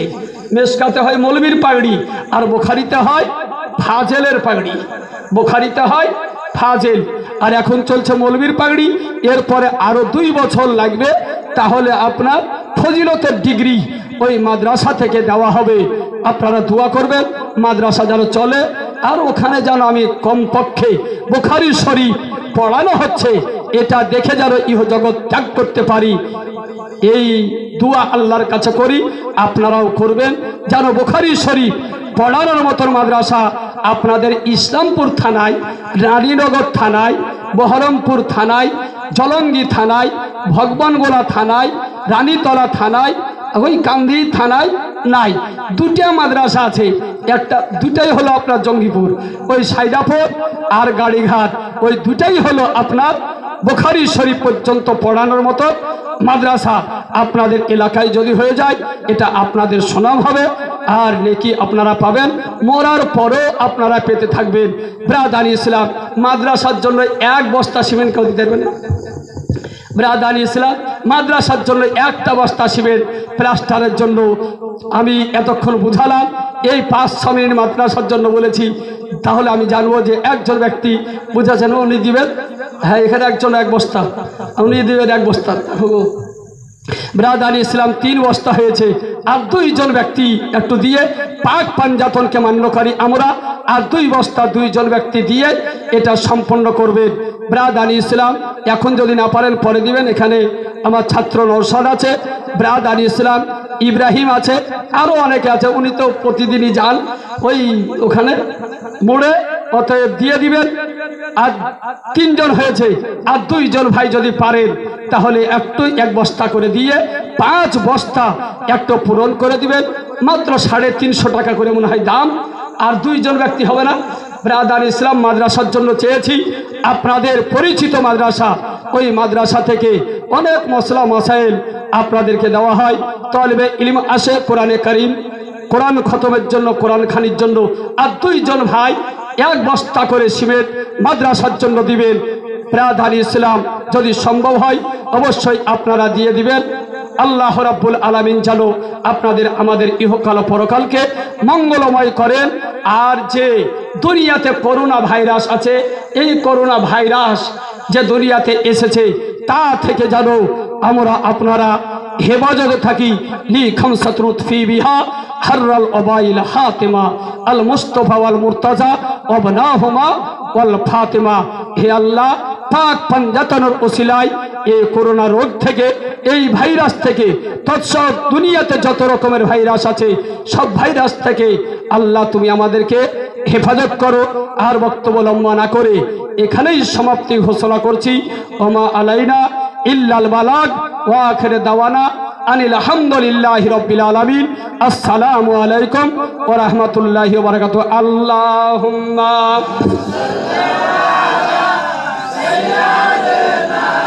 মাওলানা মুহাম্মদ সাইয়্যিদিনা মাওলানা মুহাম্মদ আলা মুহাম্মাদিন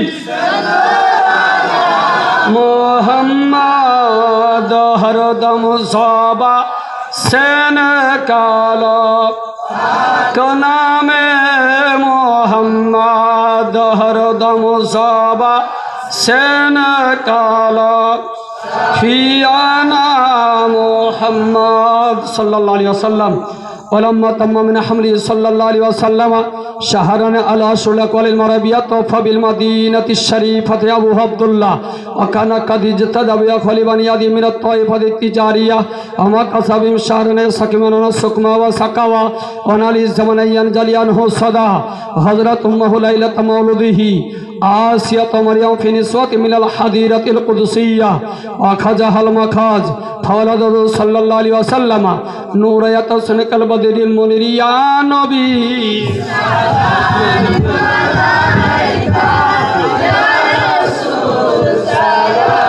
मन अलैका या हबीब सलाम सलावतुल्लाह या रसूल अल्लाह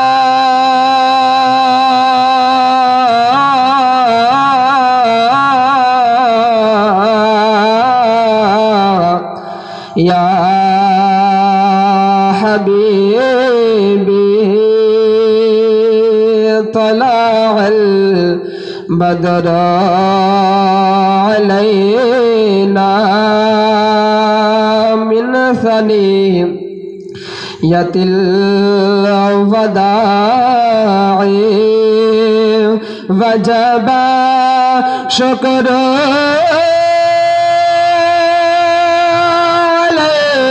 अलैना मदा लिल्लाहि दाई या नबी सलाम अलैका या रसूल सलाम अलैका या हबीब सलाम अलैका सलावत या रहमतल लिल आलमीन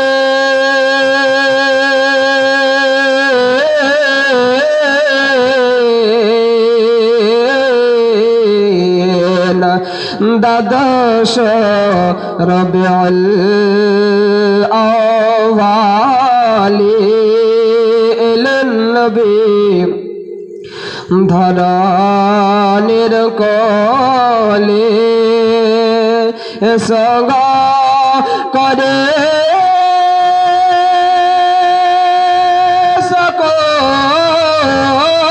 सकोले सलामो नबी हिलाली या नबी सलाम अलैका या रसूल सलाम अलैका या हबीब सलाम अलैका सलावतुल्लाहि अलैका अस्सलातु वस्सलामु अलैका रसूलुल्लाह अस्सलातु वस्सलामु अलैका हबीबल्लाह अस्सलातु वस्सलामु अलैका नबियल्लाह व अला आलिका व असहाबिका शफीअल यौमल जज़ा बलाग अलउला बिकमालिहि कशफत जबी जमालिहि हसनत जमी खसलिहि सल्लल्लाहु अलैहि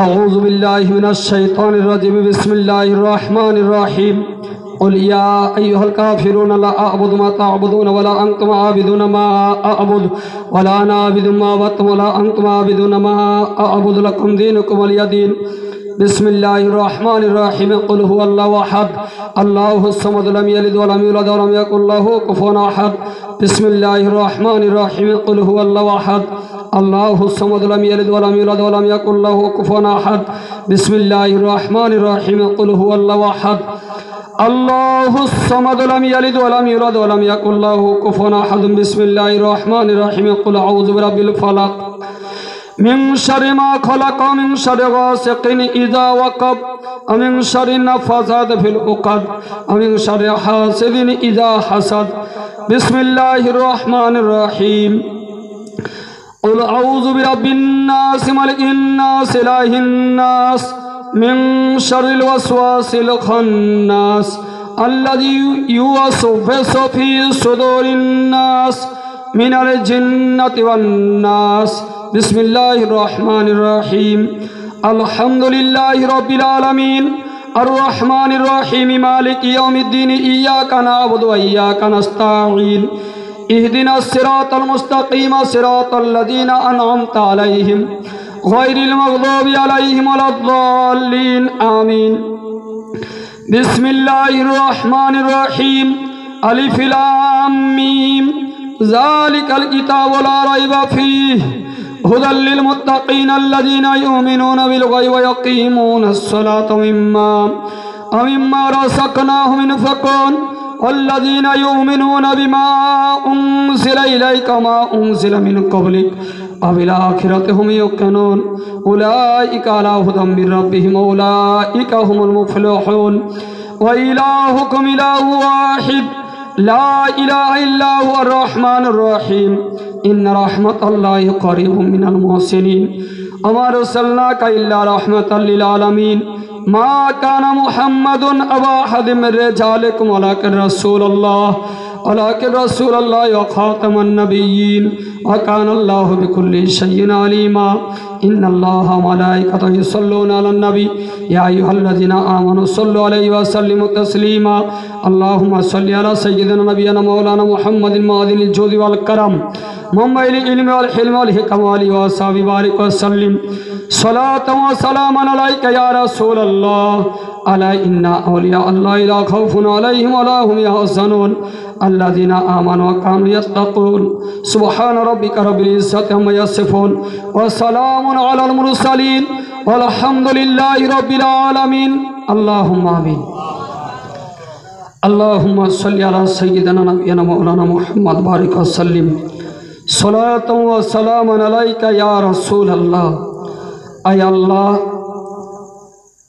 এতক্ষণ পর্যন্ত যাহা কিছু পাঠ করা হয়েছে মাওলা কোরআন শরীফ থেকে হাদিস শরীফ থেকে ইসলামী ইতিহাস থেকে আয় আল্লাহ এর মধ্যে যদি কোনো জায়গায় ভুল ত্রুটি হয়ে যায় নবী পাকের ওসিলা করে তুমি ক্ষমা করে দাও আয় আল্লাহ কোরআনে কারীম খতম করা হয়েছে মাওলা আয় আল্লাহ এই সমস্তের সওয়াব সর্বপ্রথম আকাই নামদার মাদানী তাজদার দয়ার সাগর পয়গম্বর আকা মাওলা নবী মুহাম্মদুর রাসূলুল্লাহ সাল্লাল্লাহু আলাইহি ওয়াসাল্লাম রওজায়ে আনওয়ারে পৌঁছে দাও সকল আম্বিয়ায়ে কেরাম আলাইহিমুস সালাম সাহাবায়ে কেরাম আউলিয়া ইজামদের দরবারে নজর মাওলা তুমি কবুল করে নাও আয় আল্লাহ বিশ্বে যে সকল মুসলমান কবরে মাওলা তাদের কবরের সবকে তুমি পৌঁছে দাও আয় আল্লাহ আমাদের মাতা পিতা দাদা দাদি নানা নানি আত্মীয় স্বজন পাড়া প্রতিবেশী শ্বশুর শাশুড়ি যারা কবরে চলে গিয়েছে মাওলা তাদের কবরের সবকে তুমি পৌঁছে দাও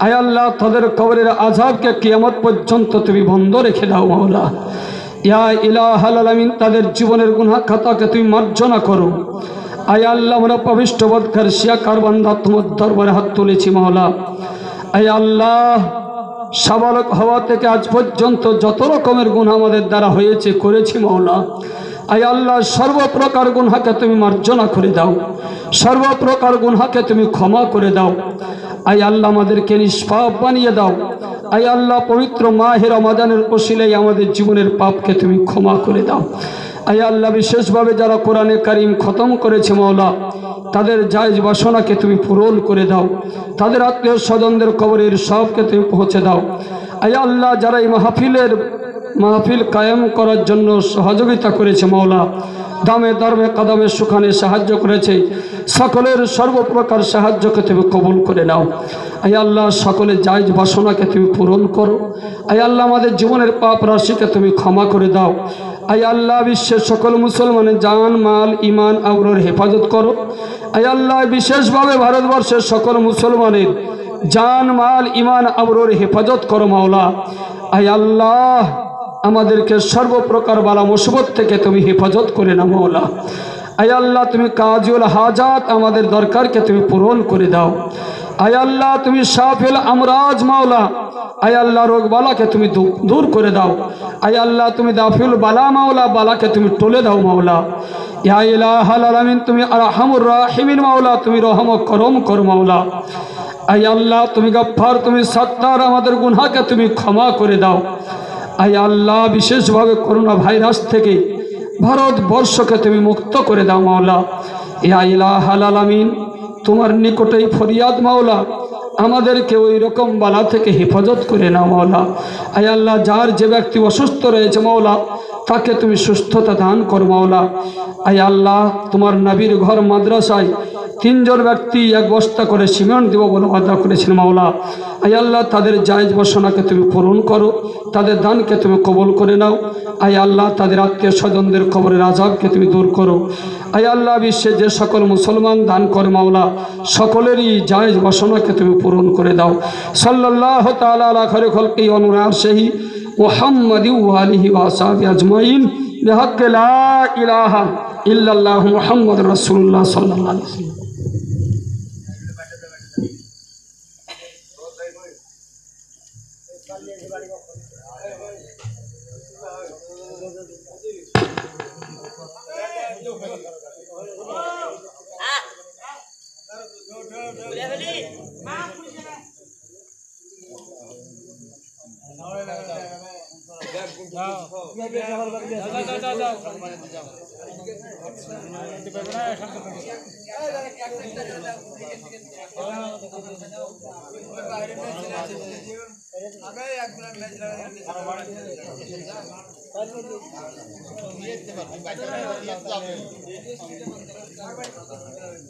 খুলতে মানা করছে না